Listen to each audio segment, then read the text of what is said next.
लोग सुख पाने को भाग रहे हैं। अब परिस्थिति कैसे बदलती, ठीक एक उदाहरण से। किसी महात्मा के पास एक आदमी गया, उसने कहा कि हमको एक गाय दान में देनी है। गाय तो समझते हैं ना, काऊ तुम्हारी भाषा में।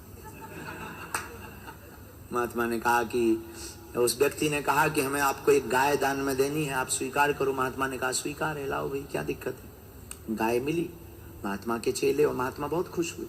अच्छा रहा, गाय आ गई, दूध निकलेगा, मक्खन होगा, खीर बनेगी, ठाकुर जी को प्रसाद लगेगा, आनंद आएगा।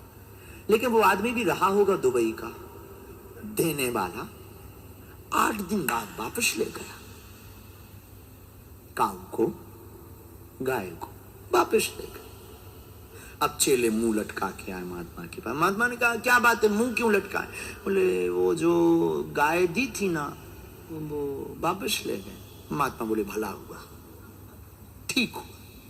चेले परेशान हो गए, जब आए थी तब भी तुम कह रहे थे भला हुआ, भगवान को भोग लगेगा, खीर का प्रसाद बनेगा, मक्खन होगा, दूध होगा, चाय बनेगी, आनंद होगा, लस्सी बनेगी। अब चली गई तो अब क्या खाक भला होगा? अब तो कुछ बन नहीं पाना है, अब क्या खाक भला होगा? महात्मा मुस्कुराते हुए बोले ठीक गई, कौन गोबर उठाए, कौन भूसा की व्यवस्था करे, कौन पानी पिलाए। आई थी तो ठाकुर जी का भोग लगता, चली गई तो झंझट खत्म हो गया। बस सदगुरु यही आपको प्राप्त करवा सकते हैं। गुरु का होने के बाद आपकी मना स्थिति बदलती, और मना स्थिति बदलते ही हम आपको जो अभी बता रहे थे कि आप दुख को सुख में परिवर्तित करने की क्षमता अपने अंदर जनरेट कर पाएंगे। और वो यही उपाय है कि कुछ बिगड़ भी गया, उसमें भी भगवान ने कुछ भला सोचा होगा, और कर भी क्या सकती। अगर नहीं भला सोचा और बुरा हो भी गया तो तुम्हारे पास रोने के अलावा कोई उपाय नहीं। अब तुम चाहे रो के जिंदगी जियो, चाहे हंस के जीना तुम्हें पड़ेगा, पड़ोसी जिएंगे नहीं। जीना तुम्हें, या तो रो कर जियो या हंस करके जियो, जिंदगी तुम्हारी है। इसलिए हमारी प्रिय आत्माओं, हम आपसे यही कहेंगे, भगवान कृष्ण से आप कुछ सीखो या ना सीखो, एक चीज जरूर सीखो। भगवान ने अपने जीवन काल में, भगवान कृष्ण द्वारकाधीश ने मुस्कुराना सीखा है।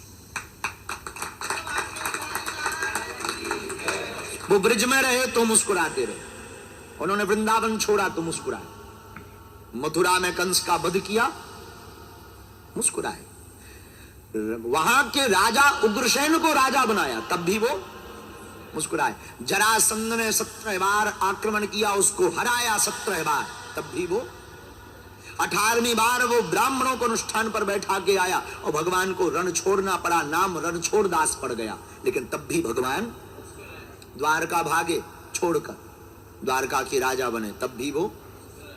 महाभारत का महासमर हुआ कुरुक्षेत्र की धरती पर, हरियाणा में, इतना भयंकर समर कि लगभग 6 करोड़ योद्धा थे, तब भी ठाकुर जी मुस्कुराए। उस समर में भी खड़े खड़े मुस्कुराए। भगवान सदा मुस्कुराते रहे, लेकिन जब अपने भाई का शरीर नहीं बचा तब भी ठाकुर जी अपने परिवार को अपने सामने कटते लड़ते देखा, तब भी ठाकुर जी मुस्कुराए। और अंत में जब विलीन भये तब भी वो भगवान का पूरा जीवन स्वीकार करो तो यही समझोगे गोविंद ने अपना पूरा जीवन मुस्कुरा करके निकाला। तो किसी ने भगवान से